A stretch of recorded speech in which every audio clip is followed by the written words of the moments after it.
Assalamualaikum warahmatullahi wabarakatuh. Om Swastiastu, Namo Buddhaya, salam kebajikan.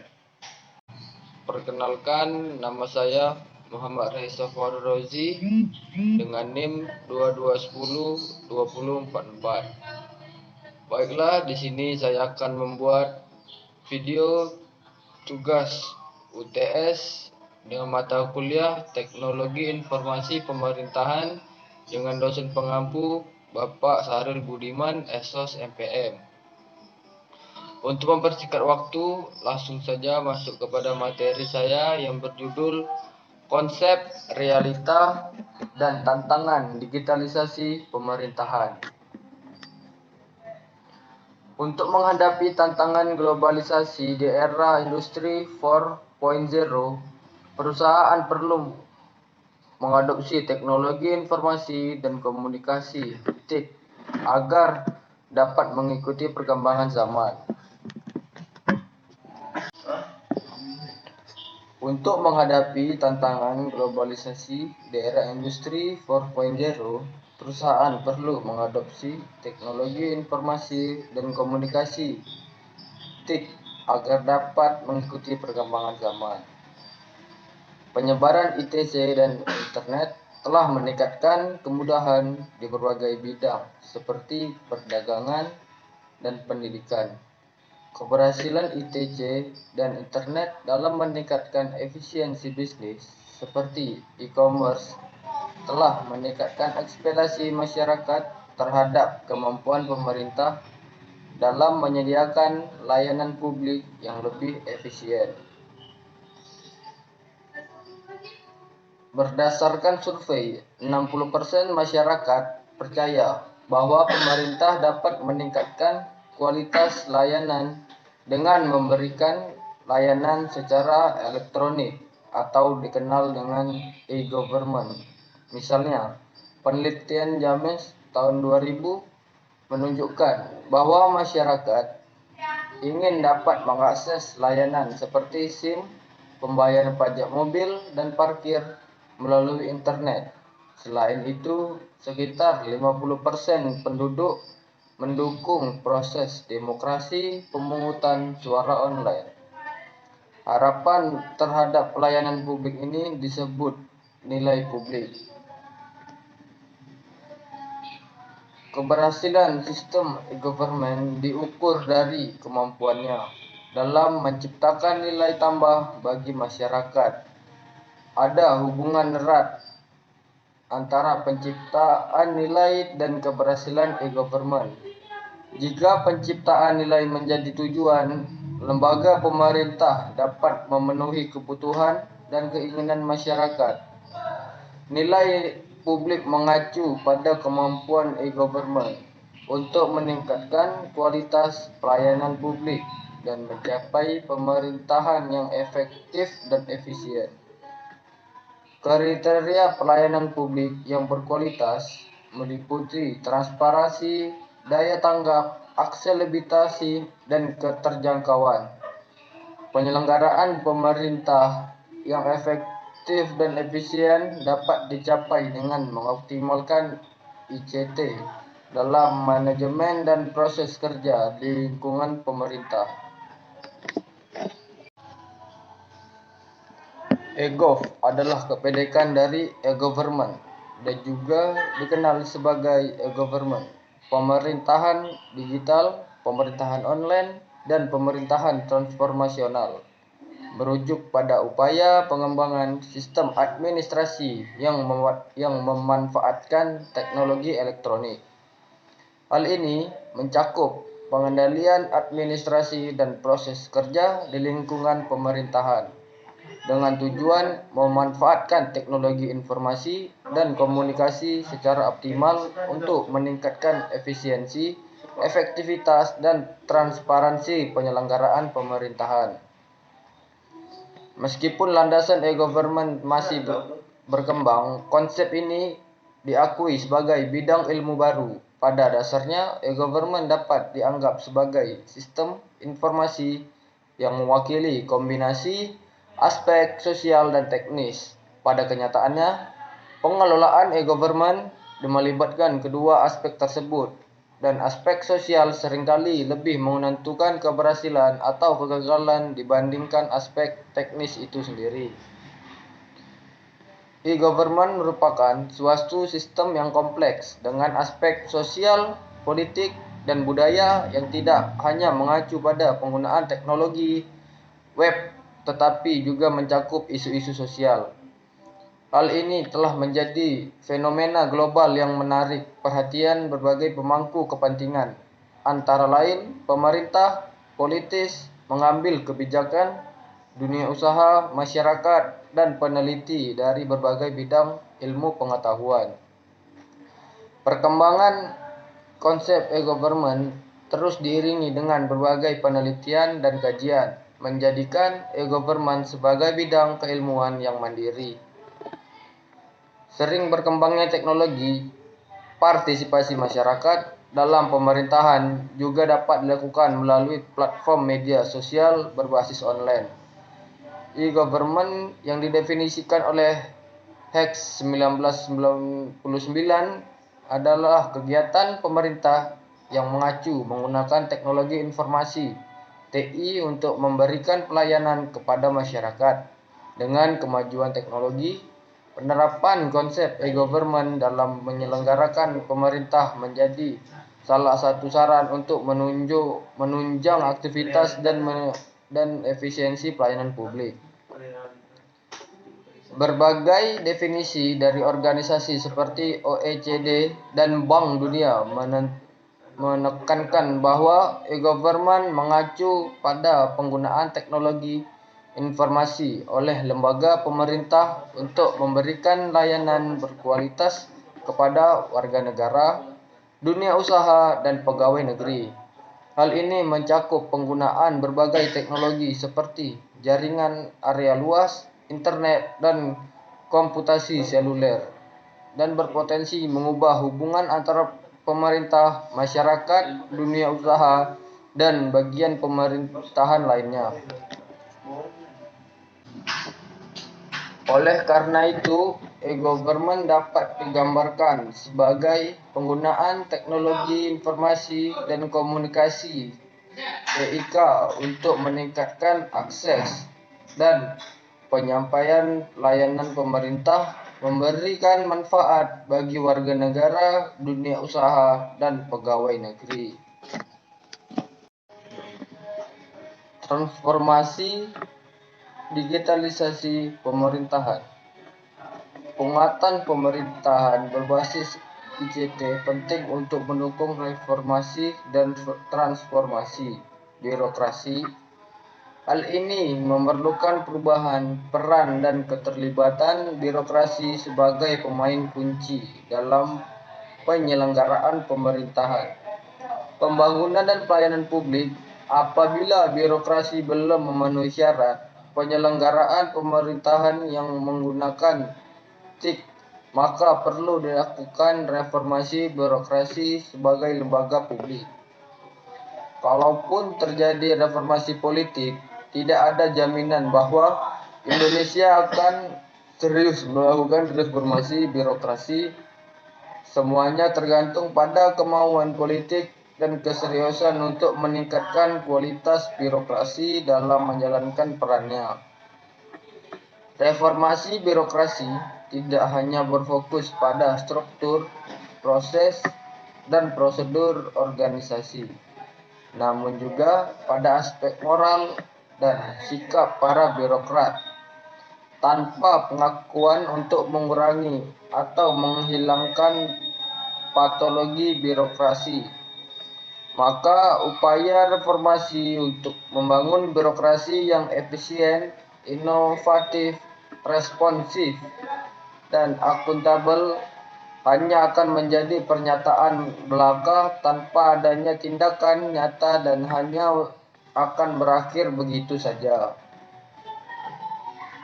Warsita Utomo 2001 mengemukakan beberapa hal terlebih dahulu. Penting untuk memulihkan atau meningkatkan kembali misi dan tujuan birokrasi agar tindakannya konsisten dengan tujuan yang diinginkan. Yang kedua, langkah pertama ini tidak hanya harus dilakukan secara konsisten, namun juga harus mempertimbangkan seluruh aspek cakupan sistem penghargaan ini memastikan motivasi positif.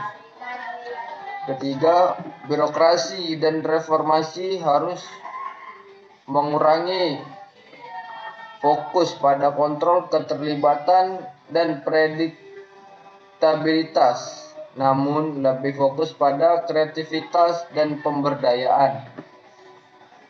Hal ini memerlukan kebijakan yang dipandu oleh keterlibatan politik, bukan otoritas politik, dan dipandu oleh prinsip-prinsip yang fleksibel namun kaku.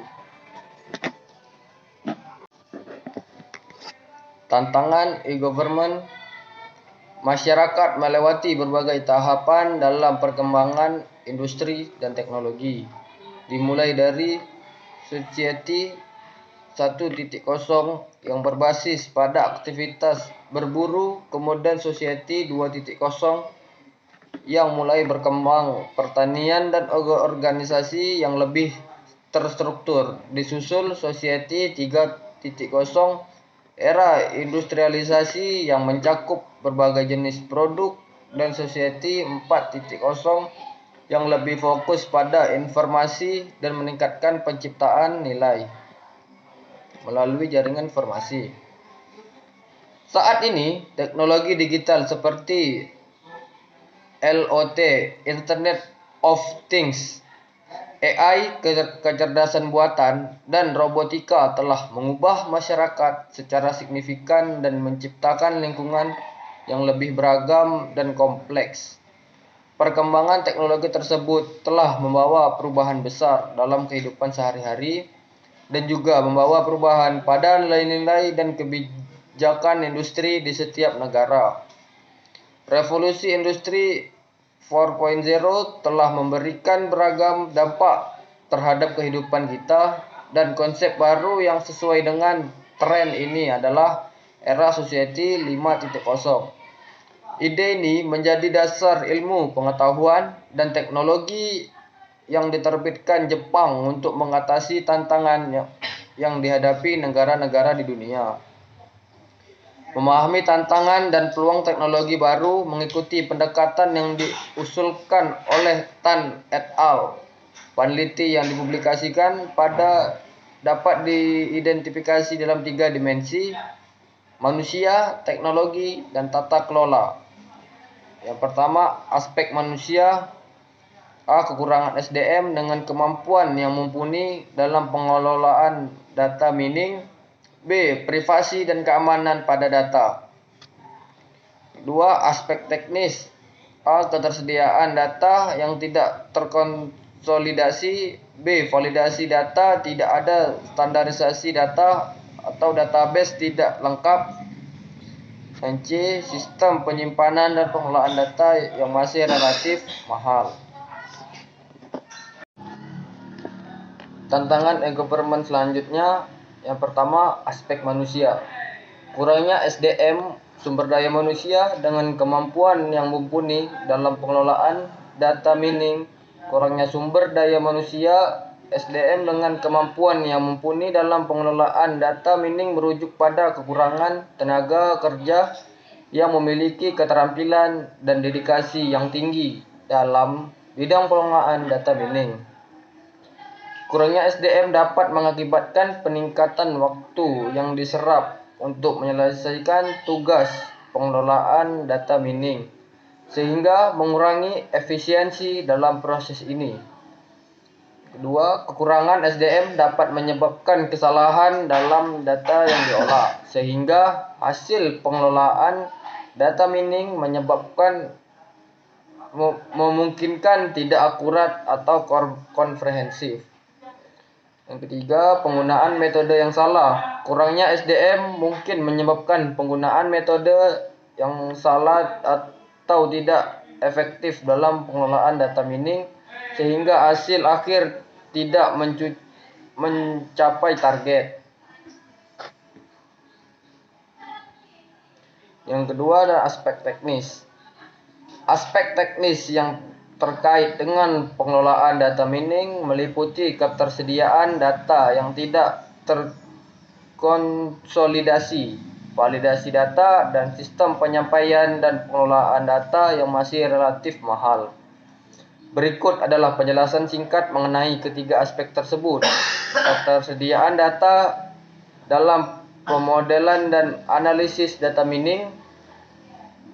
Hal ini dapat mengakibatkan kesulitan dalam menemukan pola atau hubungan yang menarik dan berguna dalam data yang kompleks atau struktur secara tidak rapi. B. Validasi data. Validasi data menjadi penting dalam pengelolaan data mining. Kekurangan standarisasi data dan database yang tidak lengkap dapat menyebabkan hasil analisis yang tidak akurat atau komprehensif. Oleh karena itu, perlu dilakukan upaya untuk memastikan bahwa data yang digunakan dalam analisis dan data yang bersih, akurat dan lengkap. Yang C. Sistem penyimpanan dan pengelolaan data yang masih relatif mahal. Sistem penyimpanan dan pengelolaan data yang masih relatif mahal dapat menjadi kendala dalam pengembangan sistem informasi yang berkaitan dengan pengelolaan data mining.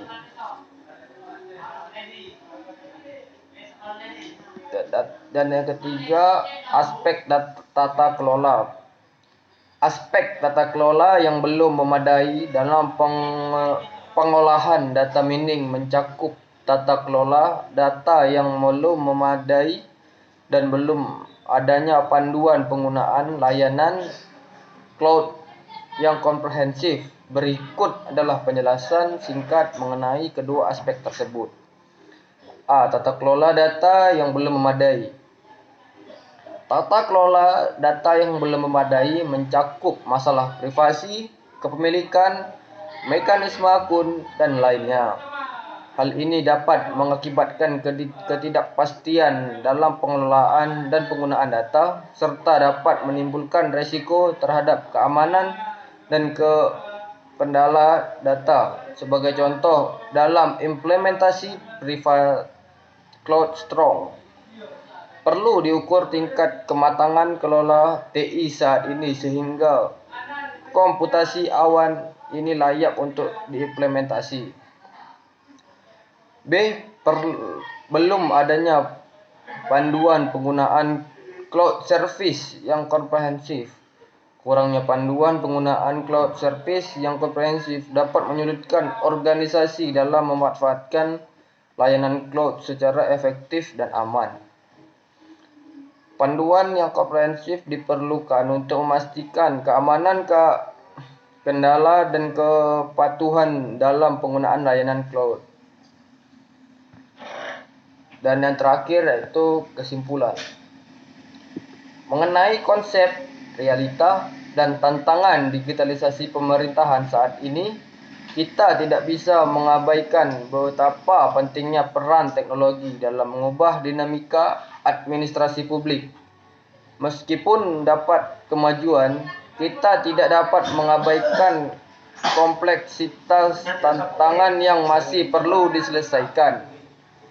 Tantangan-tantangan ini mulai dari keamanan data hingga aksesibilitas teknologi, menyoroti pentingnya adaptasi berkelanjutan dalam mengelola revolusi digital saat ini. Dapatkan inspirasi dari konsep, dapatkan kekuatan dari kenyataan, dan terus hadapi tantangan sebagai panggilan untuk berinovasi. Dengan cara ini, pemerintah saat ini dapat tetap responsif, terhubung, dan memberikan pelayanan yang lebih baik kepada masyarakat.